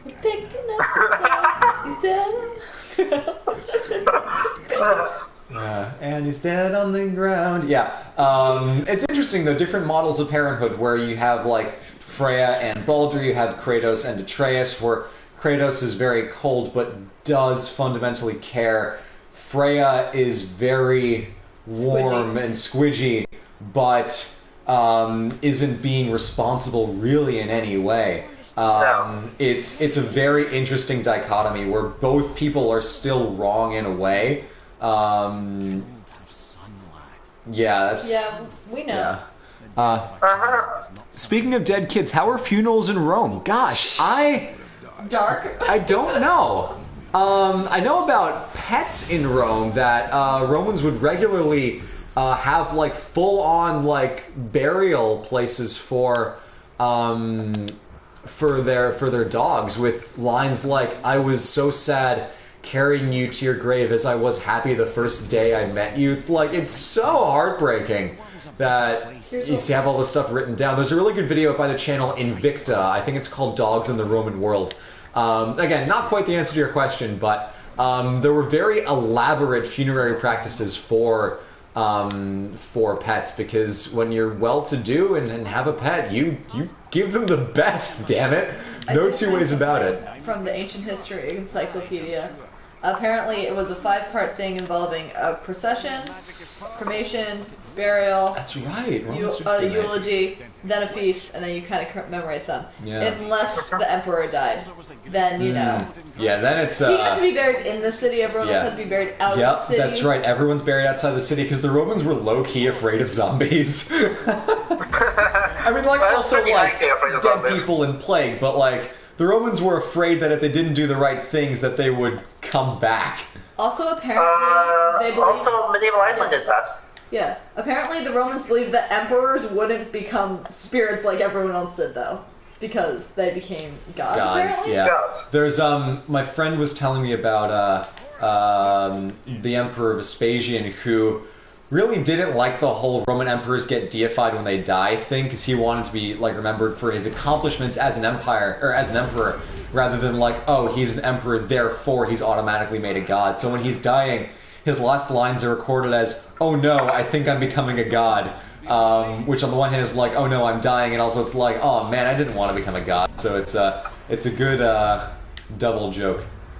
Jotunheim, realm available, fucking finally. That took long enough. But yeah. Yeah, Roman funerary practices were fun. What time is it? How long have we been going It's for? like 4. Okay. By the way, We started at like 2. 15, 2:30. So honestly, this is about normal stream time. So we'll finish the game and then we'll be all set.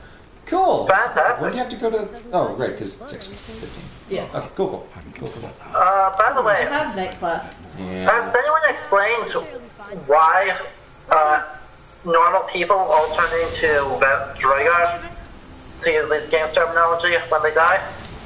I don't know. Did they ever explain what curse that is? Maybe it's explained in one of the other ones of like Mimir talking about other stuff on the boat, because there are a lot of boat conversations that we have entirely skipped. Where Baldur tells so many stories, and Kratos actually tells a bunch of Aesop's fables, and he does a really bad job of it, where he's like, boy, there was a tortoise and a hare. They had a race and they wagered. The hare was cocky, and the tortoise ended up winning. And Atreus is like, that's fucking it? You are terrible at this. But there's a lot of stuff that we're missing, so maybe, but I can't recall off the top of my head. Okay. Because it's not really screwing up immortals if all the mortals are kind of already dead. Now bring that with you. But if someone wants to fight, My lady sips soft, perfect sloshes. You done did it. Yeah, Okay. because they can just go wherever the fuck they want. Oh, those two. That's a great shot. No, Yeah, no, that's- no, no, no. Fine, damn it, fine. watch the head till we return. I can do this. No, no, I can't. I wonder if Sindra's gonna go vomit in a pocket dimension. Ready.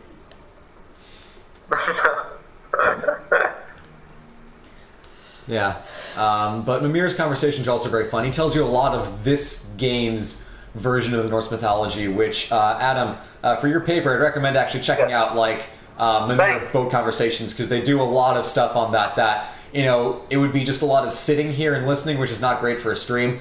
Yeah, but I can just read the scripts for that. There's a lot of really cool stuff. Hey, boy, come on, there we go. Boy. That was a good one. For yours or for mine? Both. And my voice is not that loud. I mean, yeah, like, you can also sing, like, songs. I can just do really gravelly, angry Spartan men voices. You can do voices and I can sing. It's a compromise. I can do a really good impression of Pete Holmes' college humor Batman, and I cannot do a good impression of Christian Bale's actual Batman. And they're distinctly different. Travis Sanchez has one more logical question before we finish the game here. Could a normal person travel between the 9 realms in Norse mythology? The answer to that is kind of. Thor had 2 normal mortals, Fjalvi and Röskva, guy and a girl, as his attendants after Fjalvi got hungry when Thor was staying at his parents' house, and he broke one of the bones of Thor's immortal goats to feed himself, to get to the marrow to feed himself more. And in compensation, You did it. Thor demanded to his parents, Piolia and Rospa will be my servants, or else I will kill you all. Fair terms. Also an example of Thor being kind of a dick to humans. Seems like a through line. Yeah. If anyone's jumping into the stream right now, oh boy, you are going to be out of the loop. Oh, odd little thing with 10 pounds sterling, very generous super chat donation, says, thank you for reigniting my love of literature. History, literature, that was a weird portmanteau of those two. And nerd shit. I've discovered so much from you guys. I'm currently illustrating Kavafi after hearing about it from Blue. Yo! That's so cool. Have you told them about your old thesis? Yeah, I made a couple videos of me doing like thesis poetry readings about Kavafi because I didn't have other video material in time. Oh man, thanks Atreus for just completely stabbing the moment through the face with the mistletoe arrow. That was a really big character development that Kratos lets go of his bandages and is willing to open up to his son. But also, yeah, we're almost to the end. Let's go. Come on, big boy. But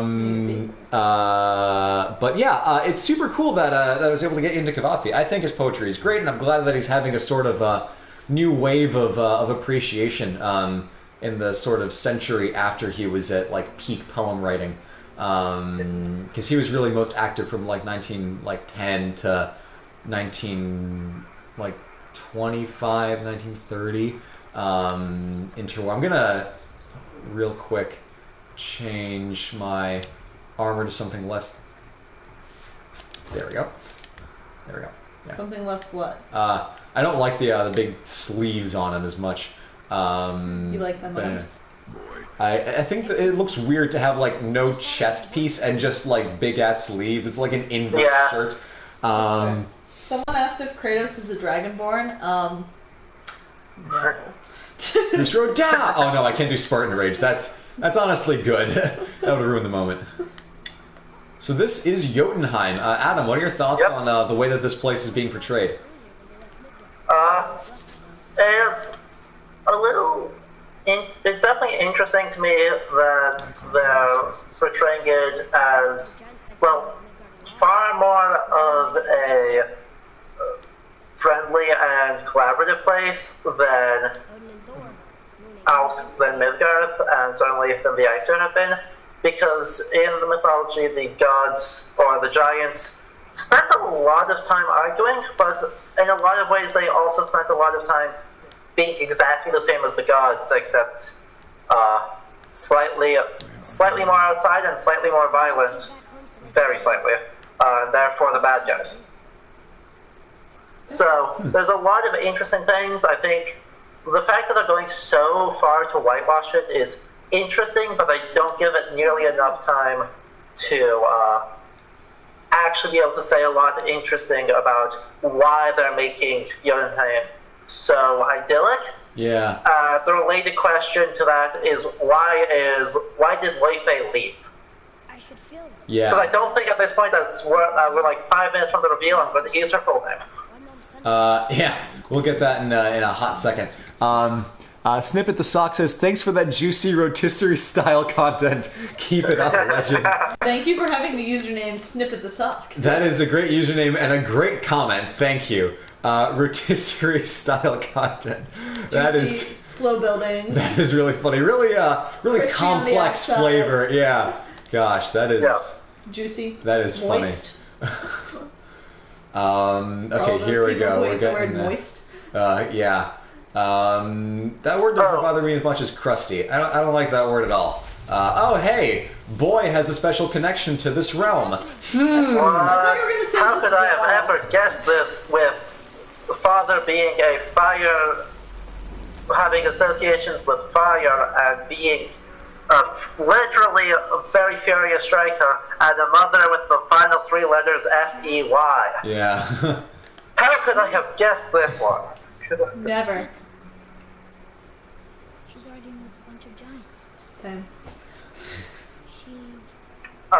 Giants? Also, I will say I'm using the word giant here intentionally, not Eden or Jotnar, Yeah. as the Old Norse would be. I'm specifically using giant partly because that's what the game uses, and also because entities that live in Jotunheim And their fight was Baldur. are often called Thurs or Risi, which are far more Germanic giant words. Everything that was going to happen.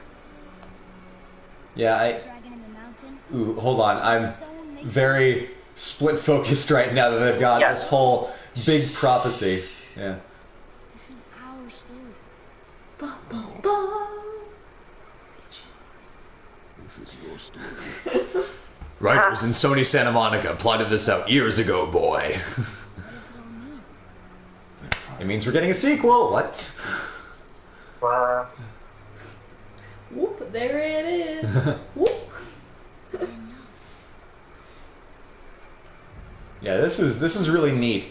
It's the nice kind of pull the curtain back and see how big the world really is moment at the end that sometimes falls flat on its face. But I think in this You're a place, very little giant. yeah, I think in this scenario works really well because it's your story and the implication of what else is kind of hanging over rather than implying like impending plot. It builds the world, which I think is nice because a lot of times when you try to set up a bigger world, it's like, oh, and then here's a ham-fisted tie-in to such and such, and we do get that later at the very, very, very end of the game.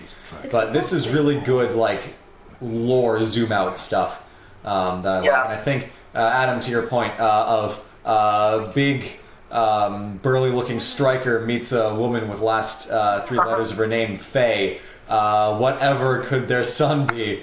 We'll get that in about 2 seconds. Archfey. Also, in the cutscene a little while ago, they showed Baldur and Kratos, and the runes for Kratos were Falboiti, which is the name in the Prozetta for walking father. Forgot about that.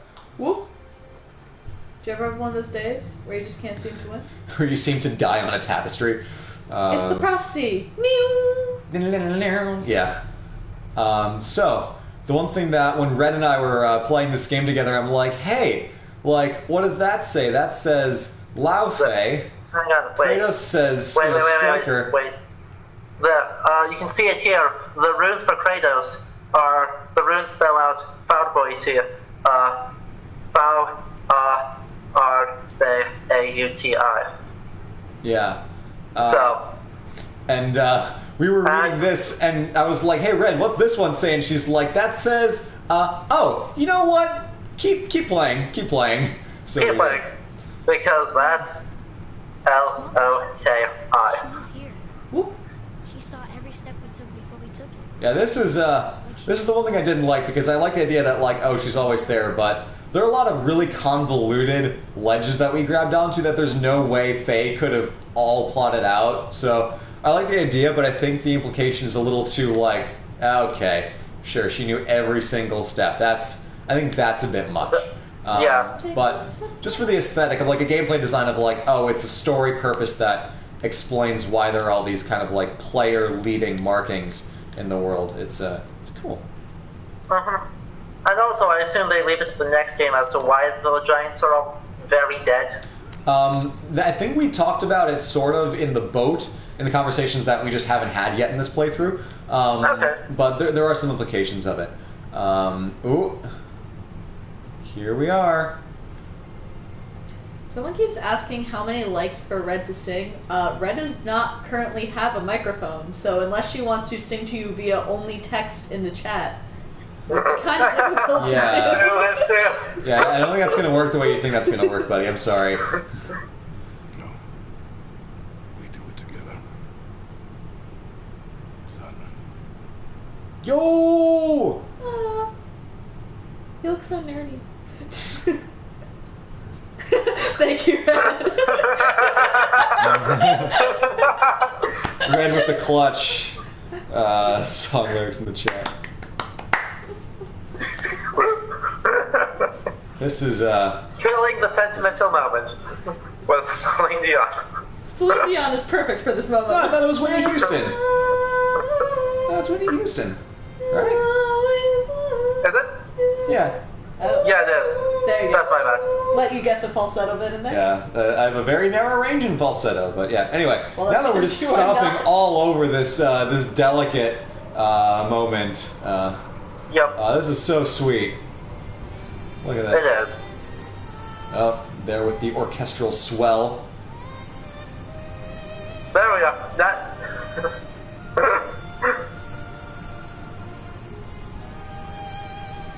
Near, far.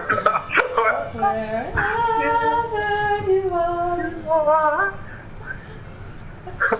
Thank you, Red. Thank you for saving me. But I just knew the future. That's clearly what it was. And not me being incompetent and identifying singers.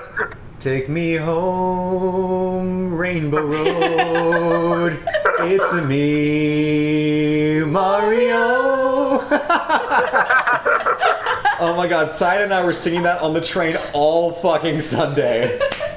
Amazing. Okay. We were probably the worst people to be on a train with, so sorry to anyone who's Hi. there. Have you ever read Till We Have Faces from Julia Rosenberg's? If so, what are your thoughts on it? I'm reading for class right now. Cyan, we heard this person give a talk. Oh yeah, we did. Yeah, we this heard person give a sister name that I forgot give a talk on writing. No, that wasn't the author. That was the person who was talking about the Yeah. book. Yeah, but no, we're familiar with it. Cyan more than me because I'm not Christian. Oh, by C.S. Lewis. Oh, it's a C.S. Lewis thing. No, we didn't hear C.S. Lewis give a talk. We heard someone give a talk that was deeply related to the book by C.S. Lewis. Yes. But yeah, that's it. We're trying. pretty You should cool. read it. I think you'd like Pretty cool, yeah. it. Yeah. Boy wears red and is short. Is he Mario? No, but if you've played the Mario Rabbids battle thing, he's clearly Rabbid Mario. Oh gosh. Oh boy. Is Okay. Adam cyan? No, Adam is not No. cyan. No. We are I not- am yellow. Cyan He's yellow. is cyan. I am cyan. Cyan is cyan. Do you want us to tell the people? Adam is canon yellow. Okay, I'm glad we finally gotten you a color that sticks.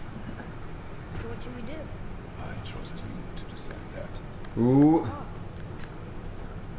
So what I else? do really like what they're setting up for later games with well, let's go down the mountain and see. She'll be coming round Yeah. the mountain when she comes. She'll be coming round the mountain when she comes. This is just the karaoke hour at the last end of the OSP stream. So. Karaoke Oh streams. yeah. Okay, this is great. Hold on, let's all be silent for a second because I really like this story. A Spartan. Great warrior? All Spartans are great warriors. Oh. We trained from birth. Our lives were disciplined. Or we get clipped. Sorry. Battle and death. Life was grim, and we greeted it grimly. But Atreus of Sparta was unlike the rest of us. He wore a smile even in the worst of times. He was happy. He inspired us to hope that though we were machines of war, and there was humanity in us, goodness. When the day came for him to lay down his life in battle, his sacrifice saved countless others and turned the tide in our favor. I carried him home on his shield and buried him with all the honors of Spartan custom. His memory was a comfort in dark times. Wow, you actually told a good story. I missed it. Yeah, but I really like. Oh yeah, here's the gate. I really like the way they treat the story of Atreus because it kind of implies that they telescope a lot of Greek history into like, okay, Trojan War is about 2 generations before Golden Age Athens, in their kind of mythologized version of it. But I really like the way that they kind of bring it back to like the father of Agamemnon and Menelaus of like being Kratos' bestie because it's implied that Kratos knew Aesop, which is a whole separate generation of people. So they telescope a lot of stuff, but I really like that connection to like a very deeply Spartan character. When you really don't get a lot of Spartans, you get Sparta as a unit in What would Atreus of Sparta do? in Greek stories and mythology. But oh yeah. I'm glad we went with yours. That's right. We get the Loki reveal. Wah, wah, wah. Ta-da! Yeah. So did they say that on top of the mountain? I totally missed that. No. Maybe they did. Yeah. Well, They did. Oh, okay. They did really talk about it. Cool. Whoops. Yeah. But yeah, no. Anyway, I mean, I knew it before. But yeah, I'm really glad that they did it this way. It worked out super well with. That's funny. They took an uncomfortable number of measurements and then proceeded to bicker about the weather.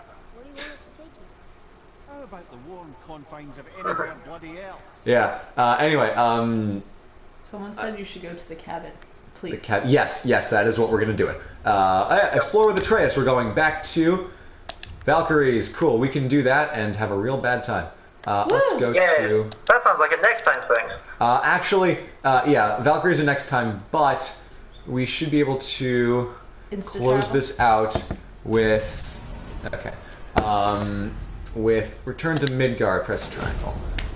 With the cabin scene, which is the ultra sequel bait. Alright, let's do it. Oh yeah, Baldur's last words were. Yeah. Abigail Lee, they should teach school through video games. Have I got a person for you? His name's Jeremiah McCall. He is a English teacher in Ohio who does exactly that. Is a super cool person on Twitter, and mostly Twitter, and he has some publications on educational value in games. If that's something people are interested in, look at his stuff. This for 100 more winters at least. You've changed something. Yeah, this is really cool. I really like the way that they handle Fimbulvinter and Ragnarok in this instead of Look to the Future. So one, it basically implies more stuff, obviously, but also that there is a sort of implied God of War will go. Yeah. That we're going to go to. What the? Oh yeah, snow. Yeah. Yeah. Hold on. Just discussing the weather. Yeah, bickering about the weather. Yep, that's right. Yep. And yeah, it's the Fimbulvinter, which is actually two different, two different events. Basically, there are 3 really bad winters in a row, and then there are 3 years where there is no summer between winters. It's hard to tell whether those are supposed to occur at the same time or consecutively. But in either case, a very common interpretation of that is that refers to a very powerful Icelandic volcanic eruption. Oh, that would make sense because basically the effects of Eyjafjallajökull, was that even close? No. Eyjafjallajökull. Fjallajökull, okay. At least I got all the syllables. Yeah. Like E15, no, you fucking try. You fucking try for that shit, even if you mess up. You try it. Yeah, but, where am I going? No, the usual assumption is that Völuspá depicts events related to a volcanic eruption. Let me look up which one, because I don't remember off the top of my head. Can you not fast travel? Can I mark this? Yeah. Let me in! Let me there in! it is. But it's supposed to be the Eldgjá eruption, which is a volcano on the, I believe, east coast of Iceland. Southern. Okay, it's a volcanic fissure in southern Iceland that had a massive explosion in 935 AD, right around the time that Völuspá was composed. That would do it. And a major volcanic eruption, this is actually what I'm doing my thesis on partly, will enter the stratosphere. The gases from the eruption will cause cooling over the northern hemisphere, especially Europe, for 2 to 3 years, creating cold summers and very wet winters. Gotcha. So you could easily see 3 years where there doesn't seem to be a summer. A famous example of that is Tambora in 1815 in Indonesia. 1816, the following year, was called the year without a summer across all of Europe. Because all the crops failed because there was no sunlight and everyone starved to death. Gosh, yeah. It's honestly amazing how much you can track to like volcanoes and other junk just messing up history. Snow is white on the It's severely understudied. The French Revolution can be linked to the 1783 Rocky eruption. Yeah. The Little Ice Age is related to two volcanic eruptions, one in 1257 that I'm looking at for my thesis, and one in 1275. Yes, that's a terrible pity. So, Okay. Yeah. What I was gonna say something else. I totally forgot. I was gonna but sing Frozen. So. there's-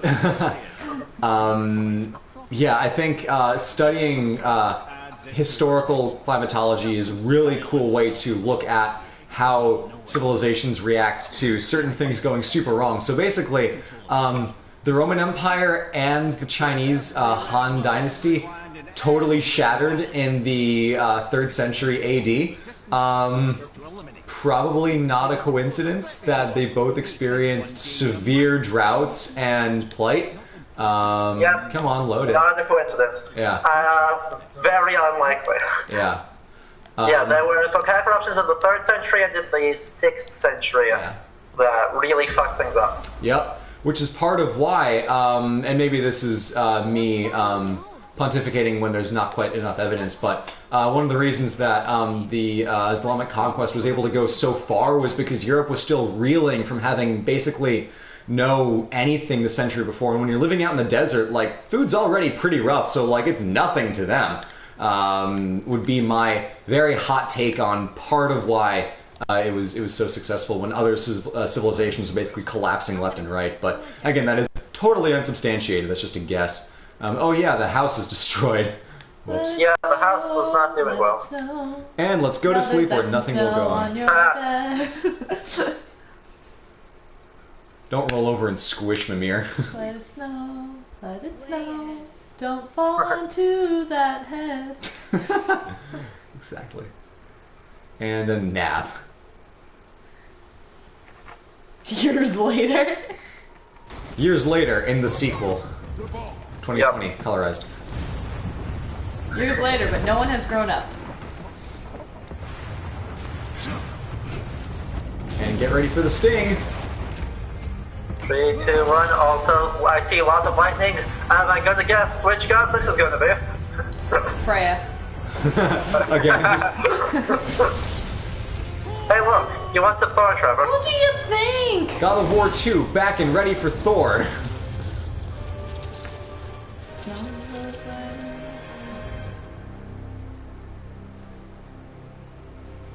It's Zeus. Really?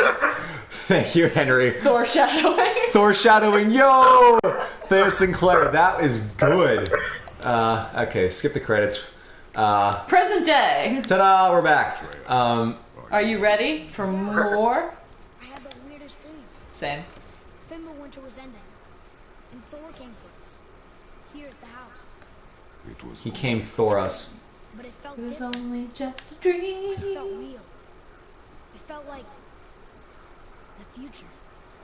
Then we will worry about it tomorrow.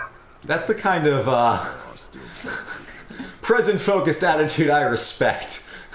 Yeah, Kratos. A god to kill? One mid-sized crisis at a time. We'll get to the big ones later.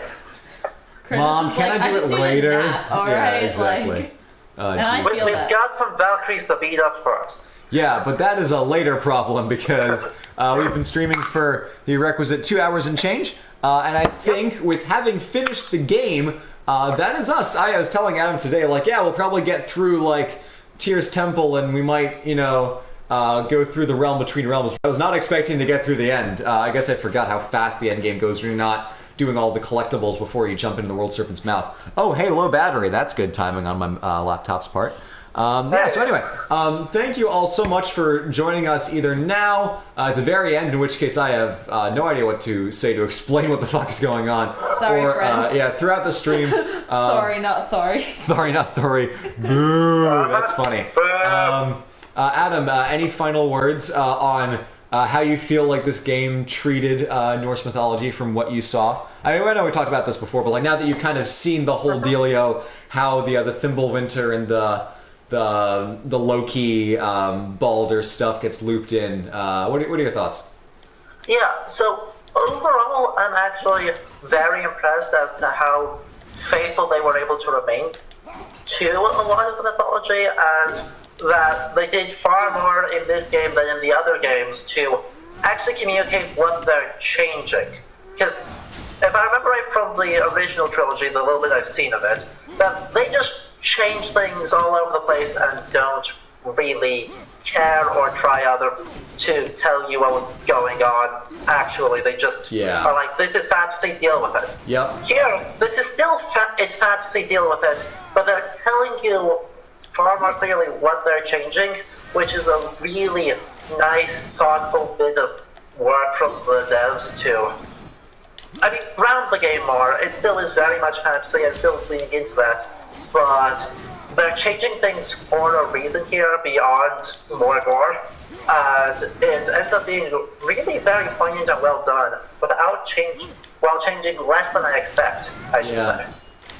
So, yeah, I'm very impressed with what the game's done with the mythology here overall. Yeah, I also think part of it is that, like, with how you can build in stuff like Ragnarok as opposed to Greek mythology, like, Greek mythology, and again I'm generalizing, kind of has a status quo.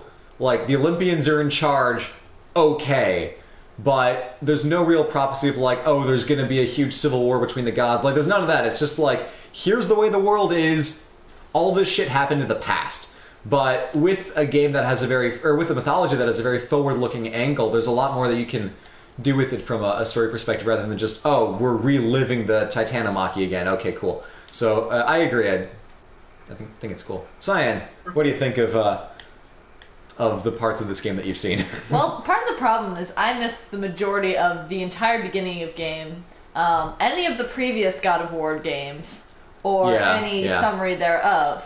But as for this one, Freya's gonna fuck you up soon, but otherwise you seem to be doing well. Also, someone commented, Thorward looking. Yes, absolutely Thorward looking. Keep moving forward.